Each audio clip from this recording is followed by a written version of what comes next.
culturally diverse island of Malta.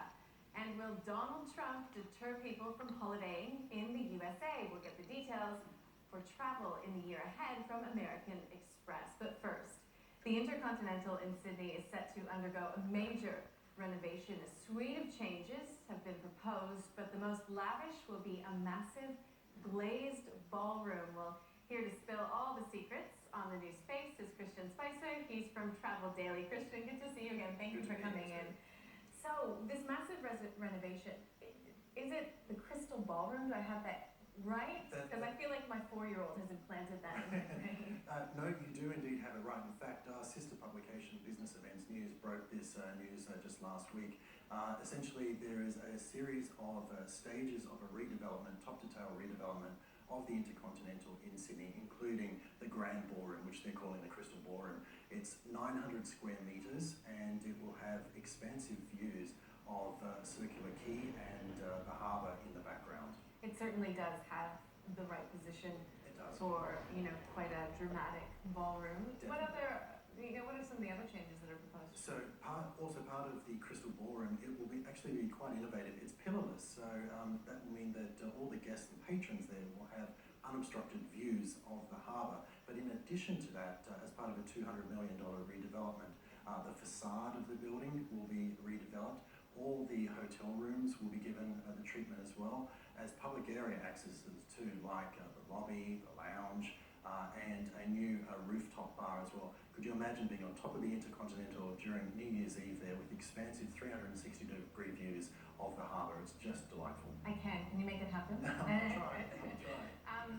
These are all proposed changes, though. Yes, so does this mean that they've got to come up against the City of Sydney? That's right. There are a lot of heritage-listed properties in and around the particular hotel there, so due diligence certainly needs to be done. But the InterContinental is confident that they will tick all the right boxes, and it will also be an employment boost as well, creating in excess of 100 jobs in the hospitality industry when it's complete. Let's just stick in that sort of space because the Sandstones in Sydney. So Yes. This is an old hotel, from what I understand, about to get a new lease on life. Right. It's it's almost a hotel. It is a building that was built in the late 1800s there, and it now houses bureaucrats that are being moved out to Parramatta. But a Singapore-based developer has won the rights to renovate it in a $300 million project. So it will become a world-class 5-star hotel, some 250 rooms, in addition to dining venues. There'll be retail venues, as well as an open-air saloon. Again, right up on the top of the hotel, which is on Bridge Street in Sydney. Again, just a hop, skip and jump away from Circular Quay and the harbour. But again, I would imagine that this development could come up against some heritage restrictions. Indeed, there was a lot of due diligence that needed to be done, but the Singapore-based company called Pontiac that has won the rights for it specialises in heritage renovations there. So they certainly know what they're doing, and given that they've been awarded the contract, massive boost to the local economy.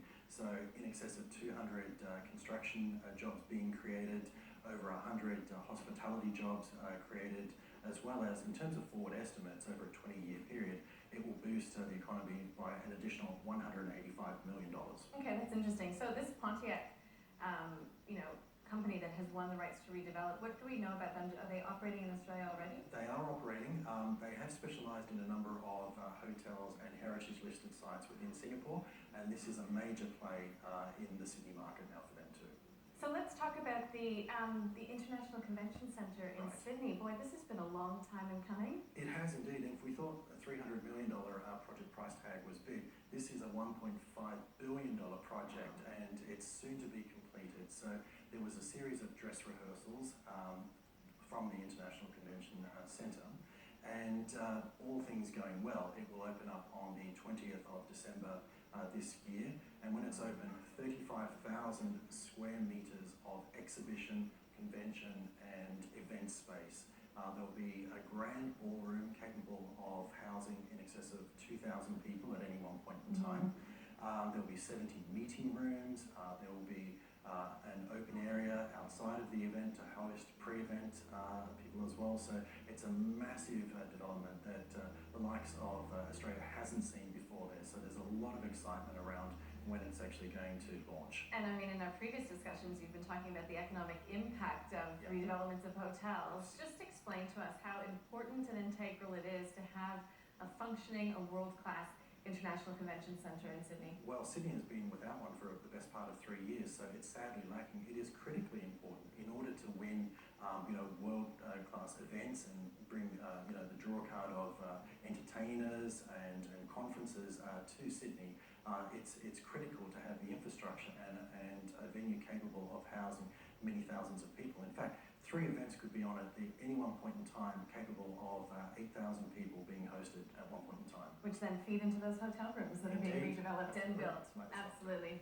Absolutely. Virgin Australia, let's talk about that because it's been awarded Best Business Class for its flagship, The Business. That's right. So the airlineratings.com website has done an awards program, and Virgin scooped 2 awards. So Best Business Class was one of the awards that they won for their The Business product, which is on their A330 and Boeing 777 aircraft.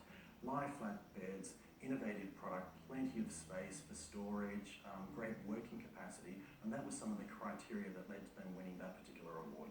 And it's not the first time they've won that award either. No, they've won that several times, a number of awards, and they also happened in this series to win Best Cabin Crew as well. So, the judges felt that service was just exemplary, whether you walk into a plane, turn left and head up the front of the plane, or whether you turn right and head down with the rest of the cabin. The service was just very consistent, and that was the winning edge that led to them winning this award. Well, good for Virgin.